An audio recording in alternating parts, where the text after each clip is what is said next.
Hey guys, welcome back to the exciting episode of YOML. We are on our second reflection of the year, and I think this is a business kick kind of area that Chris got into, and he caught the entrepreneurial bug. So let's talk about slicing pie.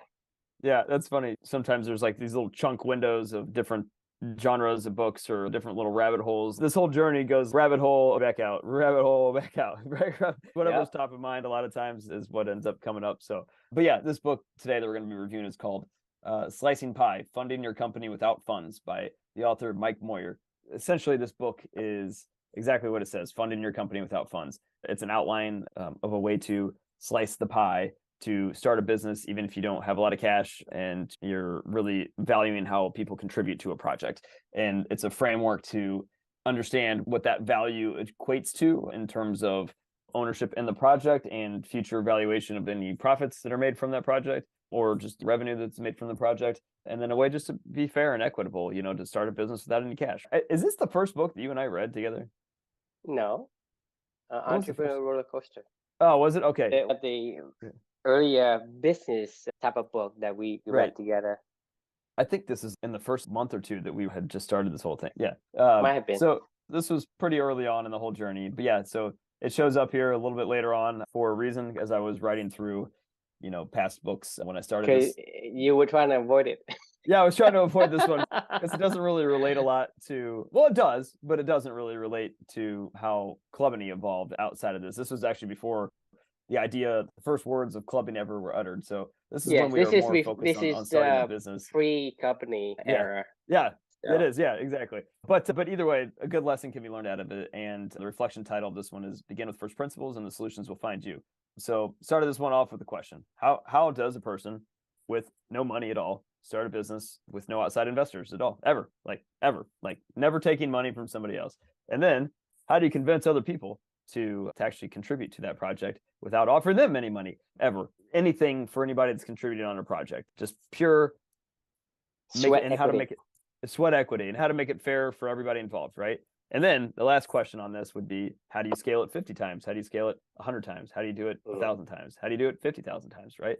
So that was the question that you and we were searching for when we found this book, right? Because that was the idea. This is before Clubany, but still we were trying to figure out a framework to bring people in that can contribute their unique skills and times and missions and values and purpose into a project and make it fair and equitable for everybody. And that's what led us to the book Slicing Pie. So to answer our question, we turned to one of the other books that we had read right before this, which was How to Think Like a Rocket Scientist, and turned to the idea of first principles, which are fine. If you're going to start a business with no money, no cash, no contribution from any outside person, and not paying anybody any salaries, let's look at the first principles of why would you ever start a business in the first place, right? You and I started to answer the question, and that was meaningful work and meaningful relationships. Why does anybody want to start any project? That's because they want to contribute to something that's meaningful, and then they want to do it with other beavers, so they want to beaver on purpose with other beavers, right? And then do it how they want to do it and build their own dam how they want to build the dam, right? So that's really at its core why I think, and personally, why I think, and I assume that you as well, just based off of what I know from your philosophies, is why anybody would ever want to start a business in the first place. It's not about usually revenue or profits. Sometimes maybe that's the case, but most of the time it's about wanting to get together and do something meaningful and do it with people you like and to do it how you want to do it. So using that first principle in mind, we then started to look at, okay, great. Now that we have that, how would we pay these people? And that was where Slicing Pie came in. So we were searching for an answer to our problem, which goes back to the title of, begin with first principles and then the solutions will find you. So once we had our first principles in mind of what would bring people to the table to want to go contribute to this project, we then started looking for solutions of how do we make this fair and equitable and make sure that everybody is taken care of and make sure that, at the end of the day, money still is an important part of this whole entire equation, right? Like we can't, even though at Clubany, we don't believe in money, we don't want to take any outside investors ever in anything that we do. But at the end of the day, like we still have to live our lives. Truth of the reality is we cannot escape the fact that this world does run on money and you need some money to live your life. So people eventually are going to need to be paid in the Clubany ecosystem. And we were looking for a solution as to, how to make that happen. So that was where we turned to Slicing Pie. This particular book was our first pass at an answer to that dilemma. And it's a pretty interesting framework. Who knows? We don't know if it's going to work or not. Like we have no idea. We might be just totally idiots and crazy. But, the one thing that I do know is that we will always money will always be secondary to what we really care about in Clubany, which is building a culture around values and meaningful work and meaningful relationships. That's always going to be at the core of any business and entity that ever starts up here. And then we'll find those other solutions around it. So maybe slicing pie isn't the answer. We haven't fully implemented it yet on any particular project at this stage, but we'll look for other things. But the idea is always go back to that first principles, and then the solutions will find you. In a lot of ways, you kind of just said that at the end of that conversation. First principle. Right, is do the stuff that, don't try to overcomplicate it. Go back to what you're trying to accomplish and then do that first. And then the other solutions will eventually come its way. So yeah, that was what this book made me think about, is begin with the first principles and the solutions will find you. And Slicing Pie found us. And it's definitely a framework that we hope to deploy as we continue to grow ventures and spend new ventures out of this Clubany ecosystem. But that's always at the core of meaningful work and meaningful relationships before we do anything, really. So yeah, I'd love to get your thoughts on this one. Yeah, I mean, I love the first principle concept, and I'm an advocate of it. And I said this before, and I'll say it again, why do you want a hole in a wall? Why do you want to buy a drill? To look at beautiful artwork on the wall? My point is, so you know how kids ask 5 why? Right, yeah. Why you buying a drill? Oh, because I want to drill something. What do you want to drill? Why you want to drill? I want to hang up something. Why you want to hang up something? So I can put pictures online, right? Why you want to put pictures on the wall, right? So you ask those why. Right. The real reason, the first principle of the actual reason why you wanted to buy the drill in the first place is so you can have a euphoric emotion when you look at the picture on the wall, to have the memories of your loved ones or whatever that is to put on the wall. Architecture of Happiness. That's a book that we'll do later on, but that's exactly what that is designing your space around you to make you feel like you're in your element. So that's what I'm saying is, when you focus on the first principle, then you're going to maximize the outcome, the negative, positive emotion that you have, right? You eliminate the negative and you maximize the positive emotion. Because if I would say, well, there's 5 whys in asking why you want to buy a drill, are you going to focus on finding the best drill? Are you going to focus on finding the ability to put the best hole in the wall? Do you want to 5 why me on what we were just talking about beforehand? Yeah, I mean, it's easy. I want to build a custom app for why you want to build clubs, right? Why you want to build a custom app for the cake? Technology is really far behind, and the member experience suffers because of that. So why is the technology behind? Because these are really old school businesses. I mean, they just have not ever had a need to really push themselves forward from a technology perspective. Why they don't have the need to push them forward? Why do they not have the need to push forward? I mean, I guess they probably had sustainable business models enough to keep themselves and their members happy and engaged, and their court time full enough. I don't actually know the answer to that, to be honest with you. Well, that's where you figure out what the answer to that question is. Well, because that's not why I wanted to build this app. Here, let's not talk about their problem. Let's talk about why I want to build this. Why you want to build a custom app, white label app for these membership engagement? Because it's really hard to find somebody to go play with when I have time to go play with. So why is it hard? Because the skill sets have to be able to align. There's court time, there's skill sets, and limited time frames where people can go play, right? This question is, why do you want to find people to play with? Because I love playing tennis. Why you want to play more tennis? Because it helps me to live my values and spend more time with my daughter. Why you want to live your core values? Well, that's everything. That's purpose, right? Right. So why is tennis your core values? It allows me to express all of my core values in one activity, and I would like to do that as much as I possibly can. So if you were to help others. Yeah. So the question is, let's say we didn't go all through the 5 why, but the question is, what is the real reason then? Basically you just told me you moved away from the software itself completely out the gate, just like snap a finger, you moved out, and you know that's not what your focus should be. Right? Because answering your question is, you want to have this euphoric feeling to be able to live, which is your mission with your daughter, You want to, well, we want to continue to play tennis. So the essence of the question is gets you to answer the question where you can't say, hey, there's nothing else I want, but I just want to play tennis and I want to be able to live for two, meaning like that's what you want to do. It has nothing to do with the other stuff that you told me before.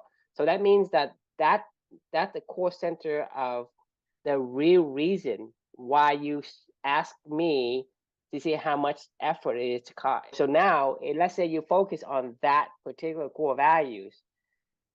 What I'm saying is spend your time and say, how can I do this?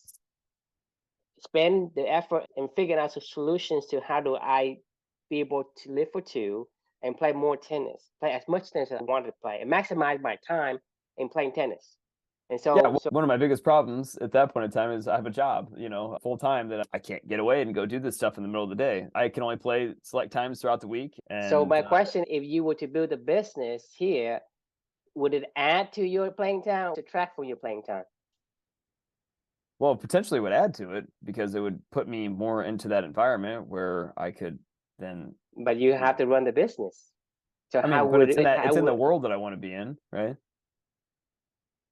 No, you're in the world of my perspective. My assumption is from my end, from what you told me, is you want to play more tennis and not go out there and sell the software and try to maintain the business. Because if you do that, you're actually going away from your core values. So you're spending time on finding out what drill you want to drill and how you build the drill to drill the hole. Instead, you are actually not getting any of the precious memory that you wanted. You're actually straying away from your path, the core values. First principle, you violate the first principle by going and find things that is outside of that realm of core value that you wanted so badly. Because if you want it so badly, right, find out how to play more tennis, not how to play less tennis. But you think about it, I mean, if you were to say, hey, let's go build the software, well, I'm going to go sell and I'm going to, but that's all you're doing. You're going out there and convincing people and talking to people that, hey, use my software. It's going to connect people like me. It connects me. But how am I playing tennis when I'm talking to you? How am I playing tennis when the customer is calling me, how do I set this up? So good point. That's what I'm saying is first principle. I mean, so go back what's your solution? My solution is what you said in your reflection. First principle, begin with the first principle, meaning what is it that you want? Because you think about slicing pie, right? In this world, I mean, correct me if I'm wrong, there's only one thing we want, not money. That's why company isn't about money. We want to do what we want, which is whatever our core value is. We want to do more of that. Why are you working, Chris? Well, so you're going to have the money. Job. So you're going to have the money to do more of the stuff. Not this job, not anymore. But I'm saying it's right, not anymore. Yeah. Well, you're in company. You're the exception. That's true. Yeah. I went back to first principles on that. My example is that we don't work for money. Right. We don't.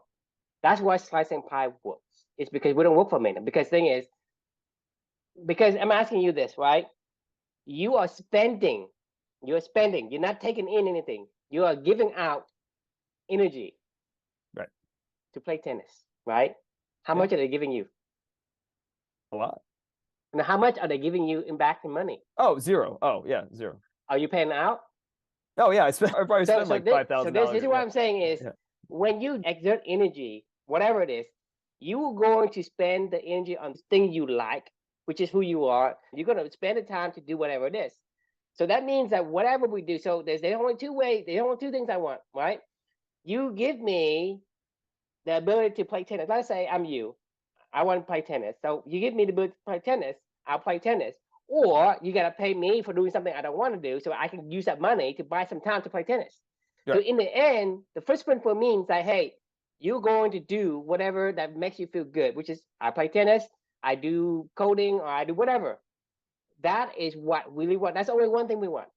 That's why money isn't the real reason for any businesses or anybody working. So what you're right? saying is go buy Indianapolis Racket Club and then build a software to help me play more tennis, with people No, while I yeah, run a club. exactly. Yeah. You gotta focus on first things first, because if Yeah. you going to build a tennis club because you want to play, Right. right? You don't need money, because you willingly pay money Right. to go play tennis. You're willing to spend your time and energy to go play tennis, and they're not giving you back anything.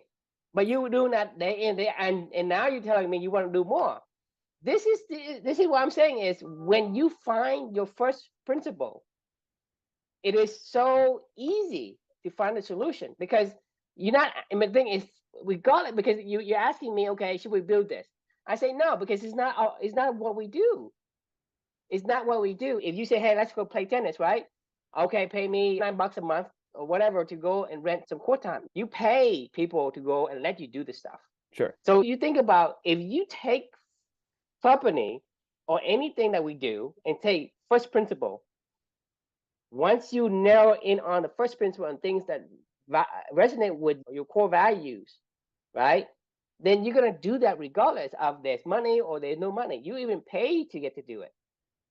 And so first principle is so important in my mind, that nothing else, but you can say, hey, this thing gonna make me $1 billion.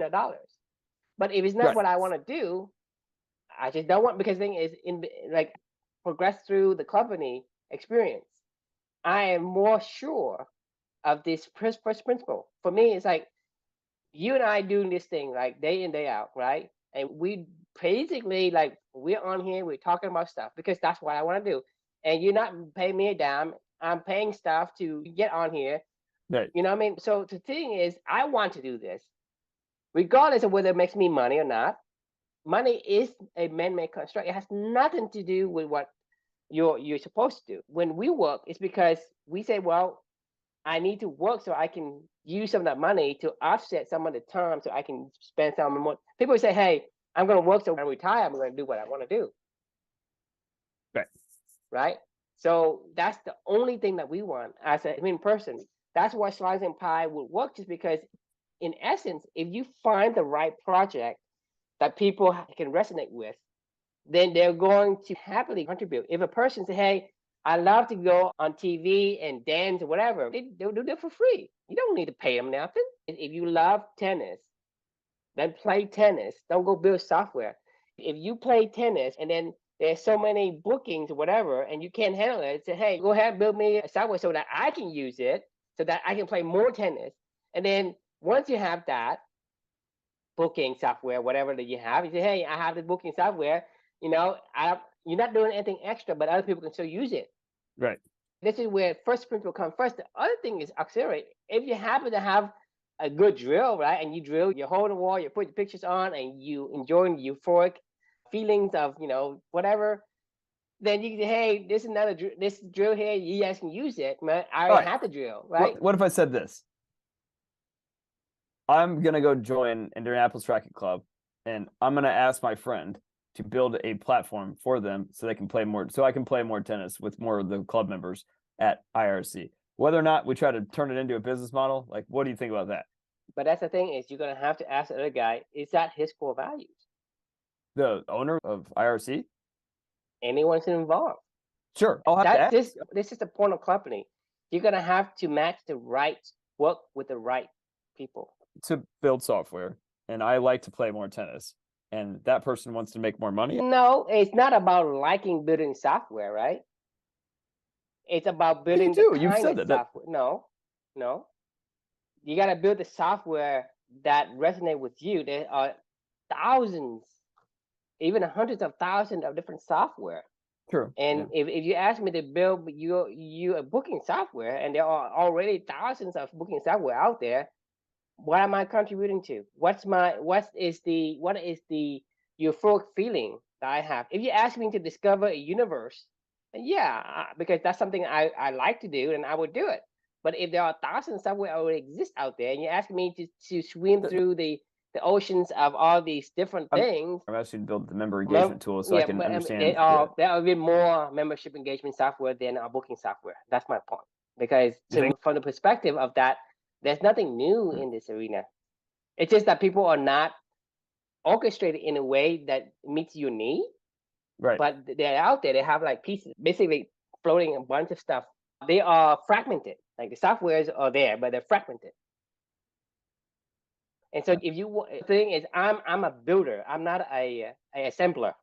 Right. So for the sake of assembling something, I'm not the right guy because it violates my first principle. Okay. Right. So you're gonna Fair have enough. to find, like, let's say project manager, right? I'm not a project manager. I hate managing projects. Right. Right. There are people who do. Right. Exactly. I And so that's fucking what I'm hate saying it. is this is more of a project manager type of project than a builder. Because Yeah. for It'd be me, like custom development. I would enjoy doing something that hasn't even been done before. Then I would take on that challenge because that's my core value, right? I learn new things. But for this thing, it's just, it bored me to death. So I need to buy my own club to help me play more tennis. That's the thing. The purpose of clubbing is to find projects and then to identify the people that has the core values that is resonant with that particular project. Yeah, no, I mean, I 100% agree. Like, and I'll do it for free. Like, I'm not, I'll pay for it. Exactly, because you give me a project that is like something that I really want to do, I do it for free. I'm not going to charge you anything because I get the joy out of it, right? At the end of the day, that's what you want. It's not about the money, right? You want the money because you want the freedom to do the thing that you really want to do. But because of the way society is structured, we have to kind of suck it up and do things that we don't want in exchange for what we want. Because people are looking towards a weekend so they can do the thing they want because they're slaved away on the weekdays so they can do this thing on the weekend, and then they slaved away so they can retire and do what they want to do. Everybody's telling you to do that. I mean, outside clubbing, that's the mindset of how people act out there. Yeah, I had a friend when we were just in New York City. You know, I told you about. I won't use her name on here just because that'd be kind of weird. But the one that used to work at the company that got acquired, and so she wants to leave now because she hates the culture. I was telling you about this. Well, she was like, I hate it so much that I'm going to leave at the end of January. And she was like, I don't even have another job. And she's like, I don't care. And I was like, what are you going to do? And she goes, oh, I don't know, probably take like 2 or 3 months off, like, you know, focus on myself, do the stuff I like, maybe do some artwork, you know, do some, you know, she loves decorating. So she was like, maybe redecorate my house, you know, travel a little bit, get back in the gym, because she was like, I feel like I've let my fitness go to shit, you know, and like kind of like recalibrate my whole entire life. What company is about? And I was hearing this and I was laughing. And I was like, man, because she's miserable. She's miserable with her job. The work is not meaningful anymore. There's no meaningful relationships anymore because that all got dissolved slowly but surely over time after the culture was acquired, and then a bunch of people started leaving. And not only is it just a grind, she doesn't feel happy and healthy every day. Right, exactly. And the thing is, she's leaving without having a job. That tells you how much miserable when you spending energy on something that you don't want. It doesn't resonate with your core values. So I would caution anyone, right? Always think about first principle. First principle means like if you're doing something that makes you feel good, right? That something is going to give you the positive feelings and experience, and that's going to give you what you need. Because if you, like I say, you could be miserable. You could be a billionaire and you'd be miserable, Chris. And I say, hey, you build this product, right? Oh, I built this product so that I can play more tennis, but now I play zero tennis because I'm so busy. There's been so many, like the ClassPass lady. I mean, go back to the Mexican fisherman story again. Yeah. I mean, it just tells you that you don't need to go through all this thing and trying to get money. What do you want in the end? Because you're talking about a Mexican fisherman saying, you know, he just fish a little, you go back and, you know, take a little nap and go talk to his friends, you know, play some guitar. Play a little tennis. Hey, I just want to go play a little. And they say, no, Chris, you go build the software that changed millions of people. You can make $1 billion, and you move to New York City and you build an enterprise and be in a New York Stock Exchange, and you get a public offering and you make $1 billion. So then you have a bunch of money, and then you go back and you play libre tennis. Right? You can play tennis now. I get it. I get it. Okay. Well, I'm glad we did that. That was a fun exercise. Anything else you want to change my mind on today? I mean, you're the one who wrote the reflection. That's why we do this, right? Like, I mean, this is the whole point of it, right? You all saw in real time us troubleshooting. This is what we do. This is how we make decisions around frameworks. So I just, you know, True just saved me a lot of misery too. Right. Because like I said, you're going to be spending time doing things you don't want to do. I promise you. From how much I know you already, right? Don, you're And you right. say, hey, I love to play tennis and I want to live for two and I want to do this for my daughter, right?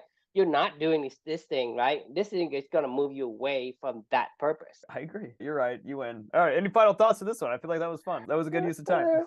Yeah, always ask the why. I mean, ask the why until you can't ask another why. Right. I haven't done a 5 why because that was design of everyday things, I think, right? Was that what we heard that? It Yeah. actually comes from the Toyota processing. No, I think we heard that in design of everyday things. Yeah, probably. Yeah. I'm pretty sure that was what that, but I didn't write that reflection of the 5 whys, right? But a lot of these things basically these things come down to a common concept, which is first principle. Like, what do you really want? Right. Right. Yeah. Because you're talking about, hey, are you building this because you want the money to do some this or that, whatever, or you just want to play tennis? When you want to play tennis, then do the thing and say, hey, did it give me more tennis time or less tennis time? Well, it's less tennis time, then I'm not going the right way. So turn around. That's fair. All right. Awesome. Well, that was fun. The 5 whys. I like that. So the question we can leave with you, everyone, is what are the first principles of your beautiful question? Keep figuring it out. Keep going deeper and ask your 5 whys, and you'll figure it out eventually, and it'll ease your mind. You will know when you're beavering. Right. Yeah, you're right. You will know. Because it's like, I don't have any doubt. When you really, I mean, we're talking about the track of alignments, right? Right. When you're on the track of alignments, how do you feel? That's what I was asking you. Like, how do you feel? It feels effortless. I mean, right. You know when you're on the right track. But if you have any doubt, that means that, hey, I'm not in a place where I should be. It's a really good point because it just made me think about why do you even take on a VC in the first place? Because like what you just said, the first step is always really easy when you're doing something, that you want to do. And it may not be a challenge, but I think of this project or I think of what we do every single night. It's not that these things aren't challenging. It's just that it's easy. I can do it. And It's easy to walk either. But you and I want to walk and want to run because we have the faculty to do it. And we want to. The reason why you end up taking on a VC is because you can't do it yourself. You have to go get outside resources to go make a vision happen. No one has ever gone to a VC and stayed forever. No. I mean, it's the same thing as me eating a frog. No, I know. This is the point I was getting at. That I want to do so I can get the money to do whatever I want to do. This is my point. It's like you need to take on resources to do stuff that you don't really want to do because you haven't really figured out what the first principle was in the first place. Right, is what I was getting at. If you already are doing what you're supposed to be doing, it should be an easy thing for you to go do yourself. Writing software for you isn't hard. It's challenging, but you enjoy it. But if it's the right project, you'll do it all day long, right? Like exactly. I do without sleeping. Did the thing for Blake. I stayed up the whole 10 hours until 3 o'clock in the morning. There's something new I haven't done before, and I want to do it, and I did it. It was fun. I enjoyed it. I didn't get paid, and I did it because I'm energized. If I'm not energized, how can I stay past 1, 2 o'clock in the morning?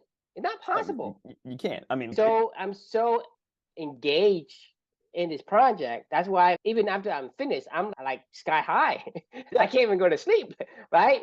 That's what I'm saying. I'm sorry. I'm going to explain that. That's what I'm saying. How you explain that. That's my point. It's not about like how much effort you put into. It's like is the thing you're working on resonate with who you are? If it does, then it defies a lot of the logic that we have. Because I'm talking about, hey, why are you walking while you can be rolling in a wheelchair? Right. Actually, I thought about that today. It was actually like really nice out today. It was like 60. And we took Luca on a walk because it's been like a month and a half since we've taken him on a walk because it's been like really shitty weather because it's the middle of winter time and in the Midwest and it gets really cold. So we were pushing Luca in a stroller. We were enjoying the rare 60-degree January day. I don't know why it's so warm here right now. And Luca was in his little stroller and Felicia kept giving him crackers and stuff like that and just reaching his hand up and she was like walking and I'm like, and I couldn't help but to think of your little wheelchair, like, man, this kid's living the dream. Like, he's getting pushed around. All he has to do is snap his fingers and clap his hands and a cracker appears and he eats it. And then he claps his hand again as he's getting pushed somewhere. And he's like, give me a cracker. Like he just eats and strolls around all day long. And to your point of like, why do you even walk? That sucks. That would be the worst life ever if you just walked around and you were just pushed around everywhere and, like, give me food. Like, I mean, that would be that's just. what I keep saying Yeah. is, you don't want to be a donkey in the shed, because if you have the faculty, you need to express Right. it. If you suppress it, Like, because you'll just be fat, overweight, not using your body, no, and, if you take a kid, right, he doesn't walk past like 4 years old. By the time he's 10, he's going to shrivel up into a yeah. little, nothing. Yeah, you're right. I mean, like the only reason he can't walk with us at our pace right now, so that's why we still put him in a stroller. But he wants to. Yeah. No, he actually got mad to get out of it. Yeah. No, he actually got mad today as we were like about 3/4 of the way through the walk. He started squeaming around. He never used to do that, but he started squeaming around in his chair, and he was like, "I want to walk," because he's been walking now for like four. He's been like really, really walking for like 4 months now. So before like strolls, he wasn't really walking anyway. So he was just like crawling around everywhere, and he couldn't go anywhere. But now he's like, "I want to get out of the stroller. Like, get me out of this thing." Like, Yeah. Anyway, it was one of your truisms. Made me think about it earlier. All right, we'll put a pin on it for tonight. So once again, what are the first principles of your beautiful question? And love to hear from you. And we will see you all tomorrow night. Sounds good. Good night.